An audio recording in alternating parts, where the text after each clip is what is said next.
Halo teman-teman, kami dari kelompok 2 akan membahas tentang logical view.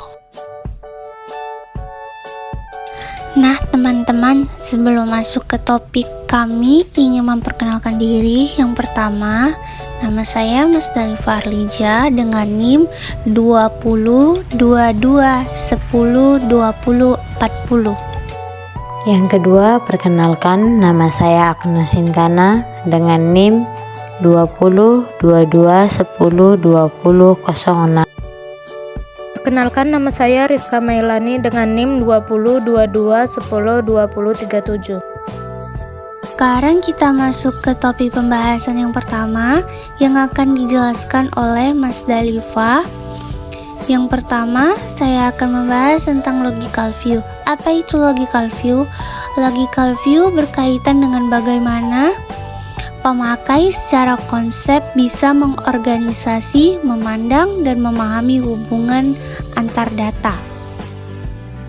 Ini saya ada meletakkan satu contoh diagram logical view. Apa sih maksud dari diagram tersebut? Nah, di situ kan ada diagram logical view. Untuk input, update, delete barang ini terdapat 4 kelas, yaitu kelas karyawan, kelas barang, kelas kategori, dan kelas stok. Dalam logical view ini juga terdapat satu validasi, di mana pada kelas validasi ini terdapat 2 validasi, yaitu validasi karyawan dan validasi barang. Lalu kita masuk ke pembahasan yang kedua, yaitu tentang kelas diagram. Apa sih itu kelas diagram?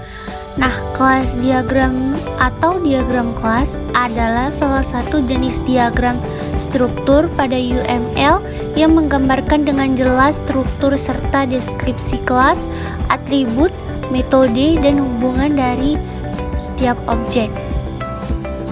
Ada meletakkan satu contoh kelas diagram. Apa sih maksud dari diagram tersebut? Nah, diagram tersebut merupakan diagram kelas untuk peminjaman buku di perpustakaan. Di dalam diagram tersebut, kita memiliki beberapa objek yang diantaranya ada mahasiswa, ada anggota, ada denda, ada transaksi, koleksi buku petugas perpustakaan, koleksi buku lokal, dan koleksi buku asing. Objek atau anggota di atas merupakan turunan dari objek mahasiswa. Bila ingin meminjam sebuah buku, haruslah mahasiswa tersebut terdaftar menjadi anggota yang harus memiliki atribut pendukung, yaitu seperti ID anggota dan nama anggota, dan memiliki suatu aksi yaitu insert untuk menambahkan jumlah anggota di perpustakaan tersebut, dan juga diperbarui datanya, dan di-delete bila ia sudah lulus dari universitas tersebut. Petugas perpustakaan berhak melakukan transaksi pencatatan peminjaman dan pengembalian buku yang dilakukan oleh anggota perpustakaan tersebut. Lalu, di dalam sebuah transaksi kemungkinan ada sebuah denda yang dapat diberikan bila pengambilan buku melewati batas maksimum. Selain itu juga, transaksi buku juga dapat dilakukan oleh anggota untuk memilih buku yang ada di dalam perpustakaan tersebut, yang terdiri dari 2 buah koleksi, yaitu koleksi buku asing dan koleksi buku lokal. Kita masuk ke pembahasan selanjutnya, yaitu tujuan kelas diagram. Apa sih tujuan kelas diagram tersebut? Nah, tujuan kelas diagram yang pertama adalah dapat meningkatkan pemahaman mengenai gambaran umum atau suatu skema dari program yang dibuat. Dan yang kedua, dapat menunjukkan struktur sebuah sistem dengan sangat jelas. Dan yang ketiga, dapat memberikan gambaran tentang perangkat lunak dan relasi-relasi yang ada di dalamnya. Dan yang terakhir, dapat menjadi bahan analisis bisnis serta dapat digunakan untuk model sistem yang akan dibuat dari sisi bisnis. Setelah itu kita masuk ke pembahasan selanjutnya, masih tentang kelas diagram, yaitu implementasi kelas diagram. Implementasi adalah penerapan atau pelaksanaan. Dan di sini kita bisa menyimpulkan hal-hal yang harus diterapkan atau diingat saat menggambar kelas diagram. Yang pertama, nama kelas diagram. Dia harus memiliki nama untuk menggambarkan aspek sistem. Dan yang kedua, setiap elemen dan hubungan mereka harus diidentifikasi sebelumnya. Dan yang ketiga, atribut dan operation dari masing-masing kelas harus diidentifikasi secara jelas. Dan keempat, untuk setiap kelas, jumlah minimum properti harus ditentukan. Dan kelima, gunakanlah catatan apapun yang diperlukan untuk menjelaskan beberapa aspek diagram, namun harus dimengerti oleh pengembang atau programmer. Masuk ke pembahasan selanjutnya, yaitu masih tentang kelas diagram. Kapan perlu menggunakan kelas diagram? Nah, kita perlu menggunakan kelas diagram pada saat yang pertama, menggambarkan pandangan dari statis. Dan yang kedua, pada saat menampilkan kolaborasi di antara elemen-elemen dari sudut pandang statis. Dan yang ketiga, pada saat menggambarkan fungsi yang dilakukan sistem.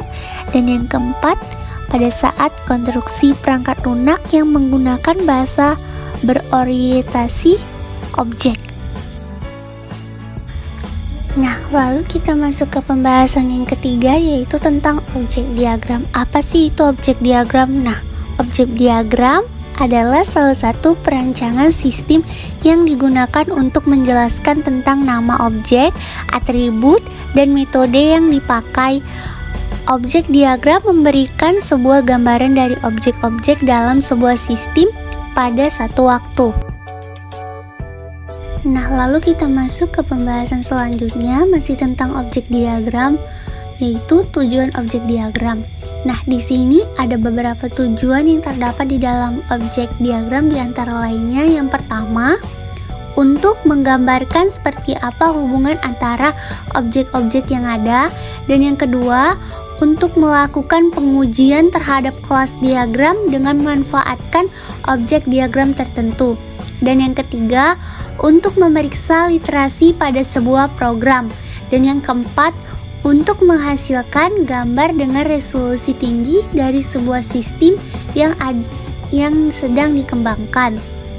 Dan yang kelima, untuk membuat sebuah prototipe.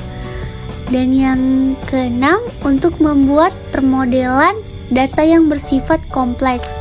Dan yang ketujuh, untuk memahami sebuah sistem melakukan perspektif yang lebih praktis. Kita masuk ke pembahasan selanjutnya, yaitu masih tentang objek diagram. Kapan kita perlu menggunakan objek diagram? Nah, kita perlu menggunakan objek diagram pada saat membuat properti sistem, memodelkan struktur data yang kompleks, serta memahami sistem dari perspektif yang praktis. Di sini saya akan menjelaskan bagian ketiga, yaitu state machine diagram. State machine diagram sendiri merupakan diagram yang menggambarkan perubahan dan transisi keadaan atau dari satu status ke status lainnya sebuah objek pada program sebagai akibat dari stimulan yang diterima.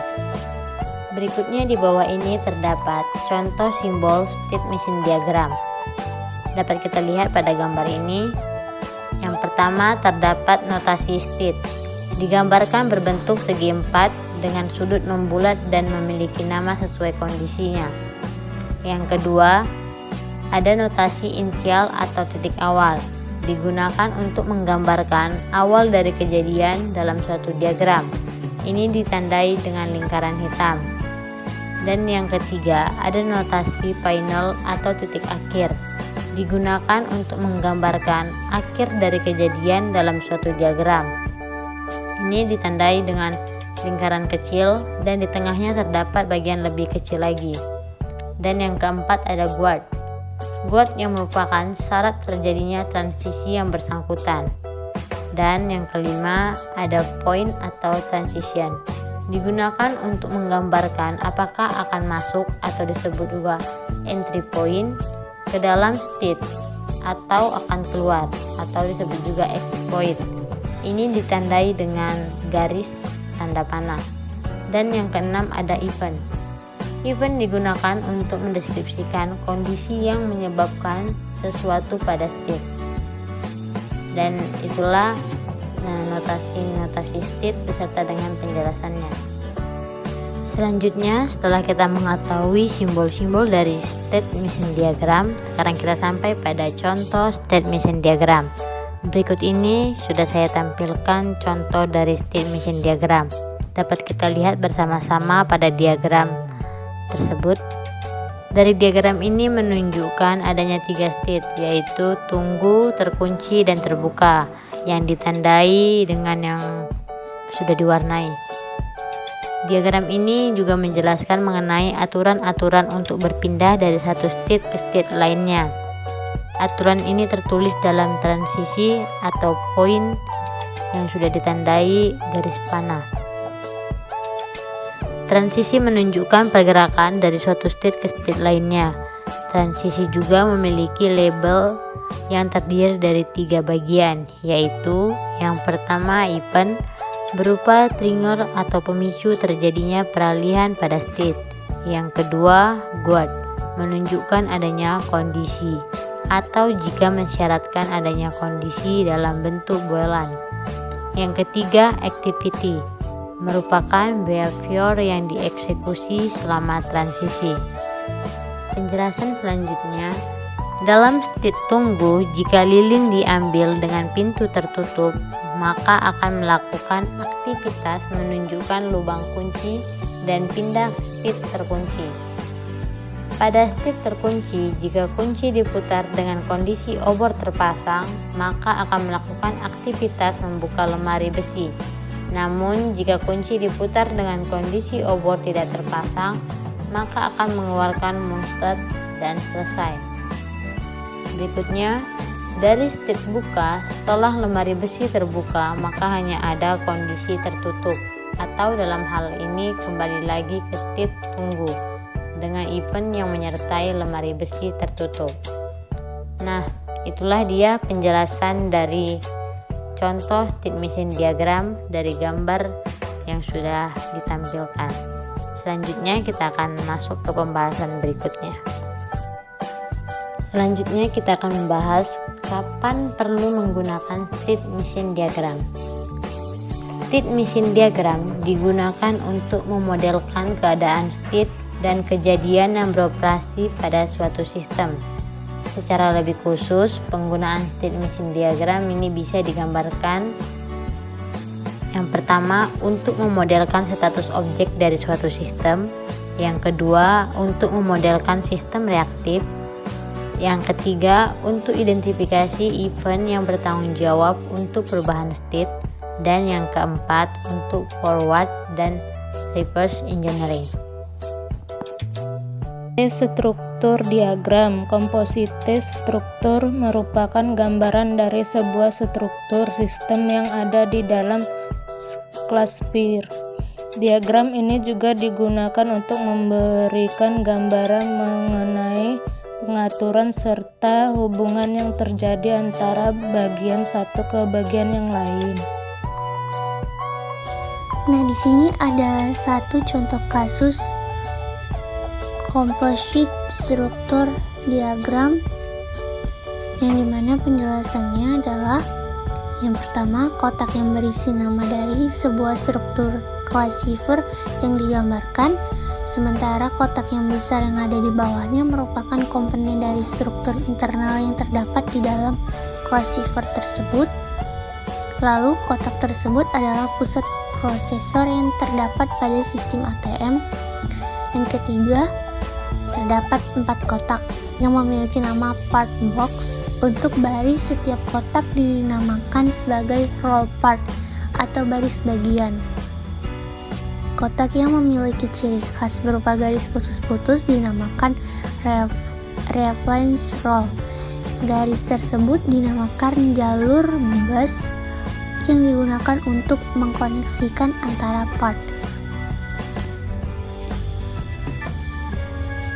Port merupakan simbol. Terdapat 4 kotak yang disebut sebagai multiplicity of part, yang jika diterjemahkan ke bahasa Indonesia memiliki arti 4 bagian. Terdapat sebuah kotak yang dinamakan vowlet. Kotak ini termasuk juga kelas bersarang serta anonim. Pada nomor 9 dan juga 10 terdapat tanda 1.4 dan juga 1.. Tanda ini tuh menunjukkan adanya 1 sampai dengan 4 roll serta 1 hingga tak terhingga. Tanda tersebut dinamakan sebagai tanda multiplicity of roll. Nah, tujuan kompositis struktur. 1. Memungkinkan pengguna untuk mengintip bagian dalam suatu objek untuk melihat secara cepat ada komposisinya. 2. Memberikan penjelasan mengenai true theme struktur yang berkaitan tersebut. 3. Menjelaskan seputar struktur dari setiap bagian yang saling berhubungan. Baiklah, sekian dari presentasi kami. Jika ada salah kata ataupun ucapan kami, mohon maaf. Terima kasih.